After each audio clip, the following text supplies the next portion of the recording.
Muy buenas noches, queridos hermanos y quienes en algún lugar me estén escuchando.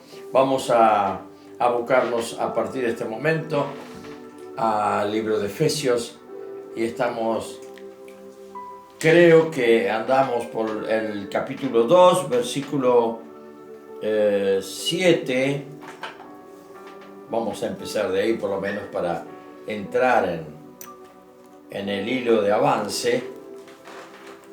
Y habíamos visto ya anteriormente, fuimos resucitados. Eso, ¿sabe qué? Es una de las cosas que uno ya empieza a salir de lo convencional. Si vamos a usar un verbo futuro es una cosa, pero si vamos a pensar en nuestro futuro y escuchamos en la escritura o leemos en la escritura un verbo que nos habla en pasado, nuestra mente se trastoca. Nosotros lo dejamos pasar como si no fuera nada, pero en realidad habría que detenerse un poquito en esto. Y también en la frase, no me quiero olvidar más de esta frase. La palabra hablada, mi hermano, solo queda completa en el oído del que la entiende.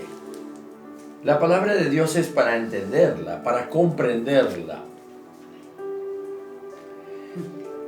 Es para asimilarla. Y no lo podemos hacer nosotros por nuestra cuenta. Para eso nos fue dado el Espíritu Santo de Dios, para que en las manos y posibilidades del Espíritu Santo, esa palabra sea expandida dentro de nosotros. Como un entendimiento que después que lo hemos comprendido, pareciera que guardamos todo y vamos a barrer una cocina después de comer. O a lavar los platos. Porque ya no es más lo mismo. Y así es cuando nos dedicamos a buscar esa palabra que nos trae reposo, descanso, por supuesto, y convicción. Más convicción. Llegamos a la palabra de Dios por convicción. Pero lo curioso es que cuando la asimilamos, la comprendemos, no siempre vamos a comprender todo, pero es gradual. Vamos comprendiendo cada vez más. Por eso alguna persona puede decir, yo ya leí la Biblia. Y voy a los versículos de la Escritura, el libro que tome, Antiguo, Nuevo Testamento, y de pronto, ¿qué me digo? Pero si yo ya no leía esto, ¿está bien? La falla no está en lo que está escrito ni en lo que Dios ha revelado, sino que la falla está en mí. Que yo ya doy por agotado el concepto o la conceptualización de lo que está dicho. Ya lo sé, lo leí tantas veces. Bueno, pero es muy probable que lo hayas leído, asimilado con tu propio entendimiento humano, y ahí está todo. Está perdido, está fuera de lugar y no encuentra una complementación. Por eso la frase, la palabra hablada solamente queda completa en el oído del que la entiende. Y a veces pasa que uno no la entiende en el momento, pero llévesela guardada. Porque en algún momento usted mismo se va a admirar de dónde sacó eso que usted mismo puede explicar. ¿De dónde lo tiene impregnado? ¿Cómo fue esa luz que le vino que usted no concientizó y ahora lo sabe? Es un mecanismo especial esto. Pero todo está en que nosotros vayamos a darle lugar a que el Espíritu Santo transmita el entendimiento espiritual. Espíritu habla en lenguaje espiritual. Hable a nuestro espíritu humano, que también es espíritu, y se grabe y quede allí como algo que mi espíritu se dispone a absorberlo. ¿Y cómo trabaja el Espíritu Santo en nosotros? Porque el Espíritu Santo es el que le daba a Jesús como hombre el conocimiento sin límites. No se olvide, mi hermano. Jesús tuvo que creer igual que nosotros. Por eso que él, en su desesperación de sentirse limitado como hombre, buscaba a su Padre y clamaba, dice, y lloraba delante de aquel que le podía librar de la muerte. ¿Y qué era la muerte para Jesús? Quedar estancado en su entendimiento, porque él iba progresando. ¿Era Dios? Sí, era Dios, pero él había renunciado a producir hechos de sí mismo, como los hechos de Dios. De manera que él se sujetó en todo a ser un ser humano, y como ser humano estaba limitadísimo. Su desesperación por el Padre y su desesperación porque él en la tierra no encontraba nada que le llenara, esa desesperación era que lo llevaba a pasar noches enteras en el Monte de los Olivos, allí tirado, arrumbado, llorando, gimiendo delante de aquel que le podía librar de la muerte. No vamos a ir al libro de Hebreos, que está textual lo que le estoy diciendo. ¿Por qué lloraba Jesús? ¿Por qué gemía desde lo más profundo de su ser? Por sus límites. Nosotros no entendemos a veces cuál es nuestro camino. Él marcó bien y estableció: yo soy el camino, porque yo fui el primero que lo hice. Yo pude hacerlo. Y él lo pudo hacer porque en la medida que iba creyendo que era el Padre quien le invadía y le hablaba y le iluminaba su entendimiento, también sentía que podía hacerlo debido a que estaba en la plenitud del desarrollo del Espíritu Santo iluminando a ese hombre que era él. O sea que él no pudo hacer nada por sí mismo. Y cuando él fue perfeccionado, cuando terminó la obra, allí se cumple ahora, ¿en dónde? En nosotros. Cristo sigue haciendo historia en la tierra. Después de 2000 años, nos toca a nosotros ahora, con el Espíritu que nos ha sido entregado, caminar como Él caminó. En Filipenses nos dice andar como Él anduvo. Nosotros un poquito y ya está bien. ¿No querés un poquito más? No, está bien. ¿Te gustó, no te gustó? ¿No tenés hambre? Normalmente nos satisfacemos con conceptos puramente naturales, porque nuestra tiniebla no nos deja ver en dónde estamos parados.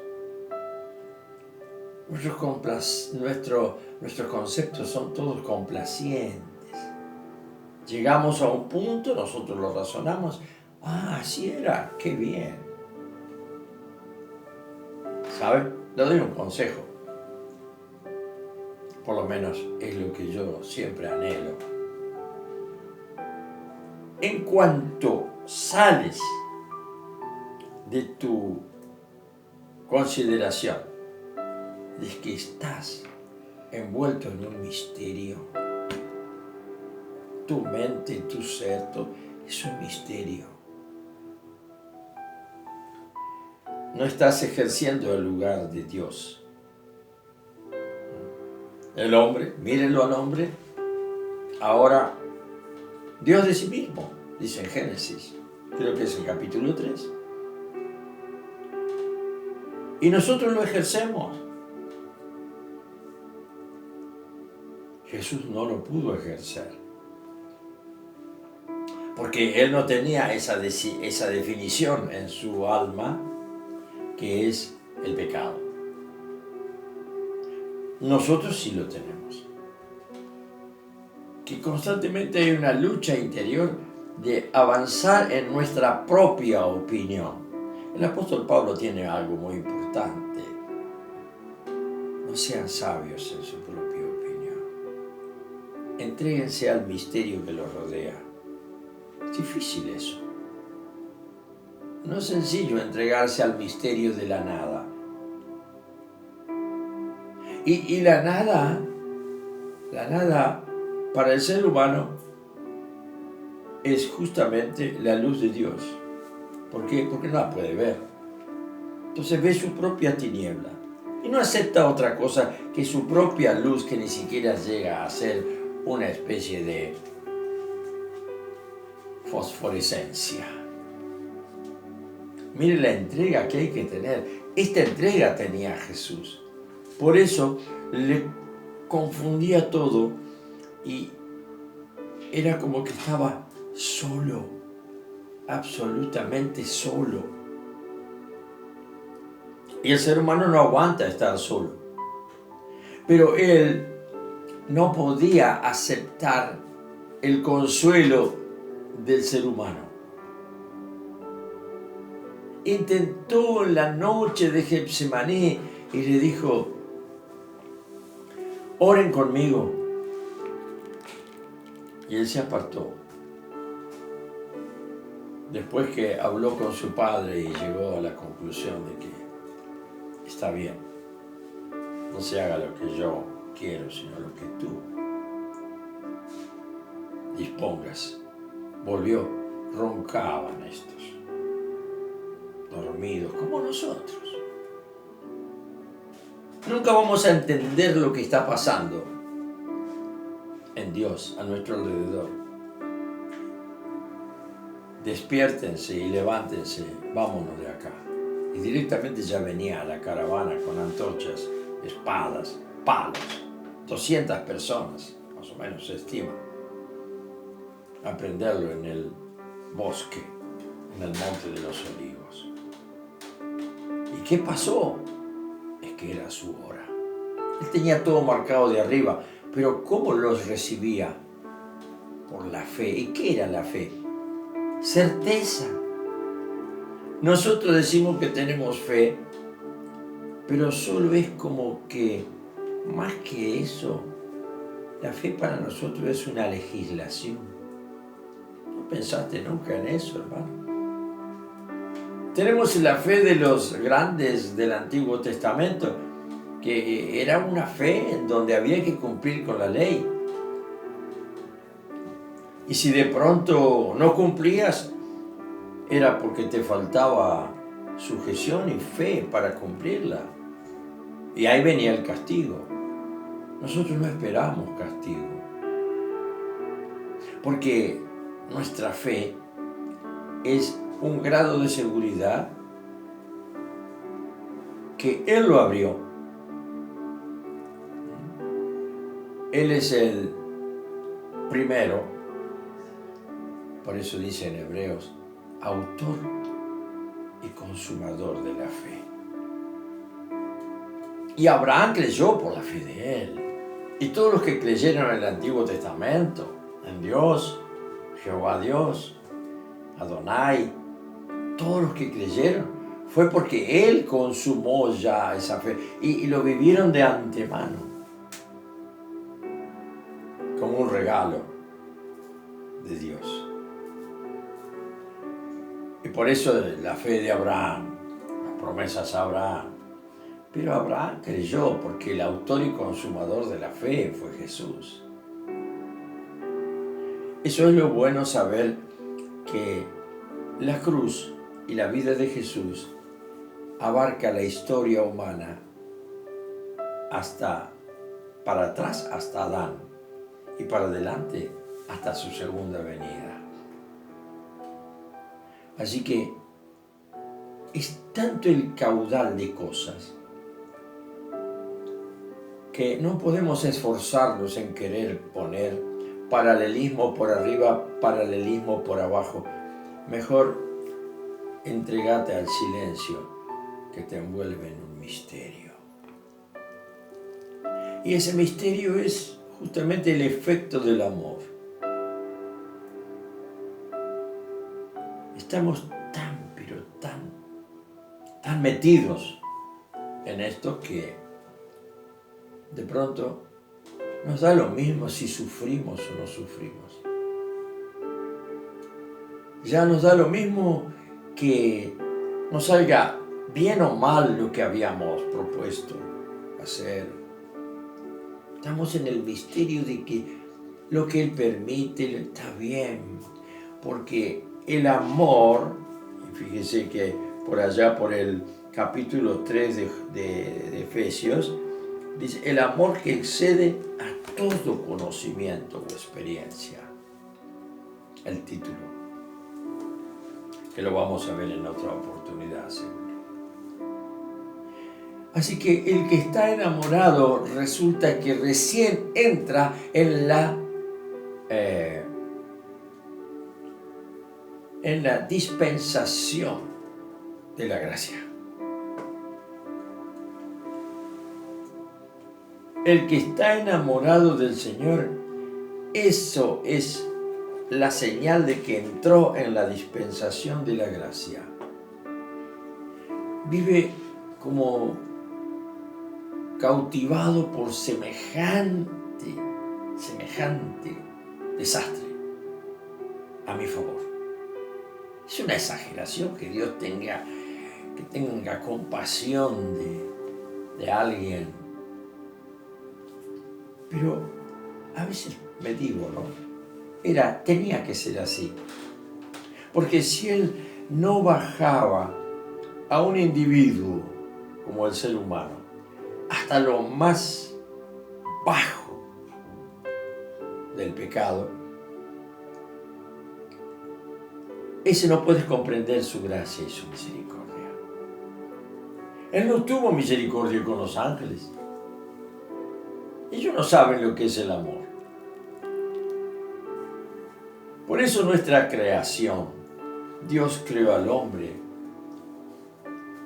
y permitió que pecara y cayera en tremendas turbaciones, pozos de oscuridad y muerte, porque era la única manera de pegar el grito: Dios, te necesito, sálvame. Y entonces Él pudo hacer esa obra. Por eso vamos a encontrar que en las Escrituras siempre está en todo pasaje un aspecto contemplado para aquel que se rinde delante de Él. Ese va a tener su recompensa.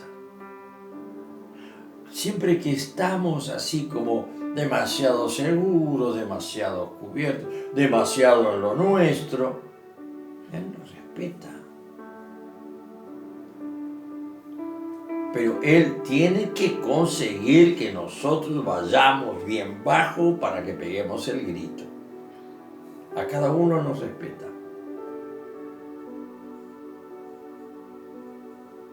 Yo te cuento mi testimonio hace ya muchos años, 40 años, más de 40 años. Yo me creía que conocía algo de Dios. A medida que pasaron los años me fui dando cuenta que cada vez conocía menos. Y después, ¿dónde quedé plantado? En que no hay problema. Todas las cosas se conocen y se ven en la envoltura del misterio. ¿Y qué es el misterio? La envoltura de su amor. ¿Y qué es el amor? Que teniéndote que condenar por lo que habías hecho, Él, por lo que hiciste, hizo que en vos se produjera esa actitud de decir, basta, renuncio a todas mis capacidades, renuncio a todas mis posibilidades de ser yo mismo. Jesús dejó cosas pero muy que uno las puede leer, meditar, pensar, pero no la engancha. Cuando dice, el que quiera ser mi discípulo, niéguese a sí mismo. ¿Qué quiere decir eso? Jesús, no, pará. Yo no me voy a negar a mí mismo si sé quién soy. Estoy sabiendo más o menos, por lo menos por lo que me observo. Y estoy sacando conclusiones de cómo me muevo porque así se mueve aquel y aquel y aquel. Y que yo quiero ser alguien bueno. Ahora, si el otro quiere ser alguien malo, tiene libertad para hacerlo. Pero ese alguien bueno no es otra cosa que buscar la definición de mí mismo. ¿Cómo me voy a negar? No. Jesús lo estableció. No es fácil ser discípulo de Jesús. Ojo, Y discípulo es una palabra castellana que está originada en el idioma latino y es alumno, seguidor, absolutamente convencido de principios que hacen a que yo ya se me metió tanto el pensamiento del maestro que yo puedo hablar y todos le van a ver a él cuando yo hablo, porque me transformó, tanto estuve con él. Esto, miren, en Hechos encontramos, cuando Jesús ya había ascendido, andaban los apóstoles y los discípulos.